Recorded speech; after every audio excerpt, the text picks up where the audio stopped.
Hi అండి. ఇంకా ఇలా కూరగాయల్లో కానీ, ఆకుకూరల్లో కానీ కొంచెం పసుపు, కొంచెం ఉప్పు వేసి ఇంకా నీళ్ళల్లో ఒక 2, 3 నిమిషాలు అలా నానబెట్టి తీసుకుంటే అందులో ఏమైనా క్రిమి కీటకాలు ఉన్నా కానీ మందుల వాడకం ఉన్న ఏవైనా కానీ పెస్టిసైడ్స్ నుంచి మనమైతే రక్షించుకోవచ్చండి. ఇంకా ఆరోగ్యాన్ని అయితే ఇంకా మందులు వాడకంతోనే ఈ మధ్యలో అయితే పంటలు ఎక్కువగా పండిస్తున్నారు కదండి. ఇలా మనం పసుపు ఉప్పు వేసి నానబెట్టడం వల్ల కొంతలో కొంతైనా మనల్ని మనం రక్షించుకోవచ్చు అని అయితే నా ఉద్దేశం అండి. ఇంకా నేనైతే ఇలాగే చేస్తానండి. మరి మీరు కూడా ఇలాగే చేయాలని అయితే చూపిస్తున్నానండి. ఏం లేదండి, చిటికెడు ఉప్పు, చిటికెడు పసుపు నీళ్ళల్లో వేసి నానబెట్టుకోవాలండి. ఒక 2 నిమిషాలు నానబెట్టుకొని మళ్ళీ శుభ్రమైన నీళ్ళతో కడుక్కొని పక్కకు పెట్టుకుంటే సరే అండి.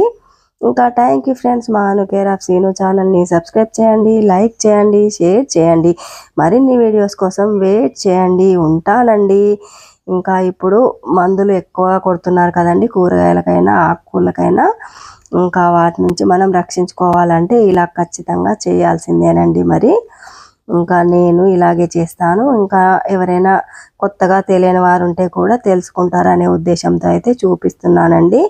ఇంకా థ్యాంక్ యూ ఫ్రెండ్స్. నెక్స్ట్ వీడియోలో మళ్ళీ కలుద్దాం. ఉంటానండి.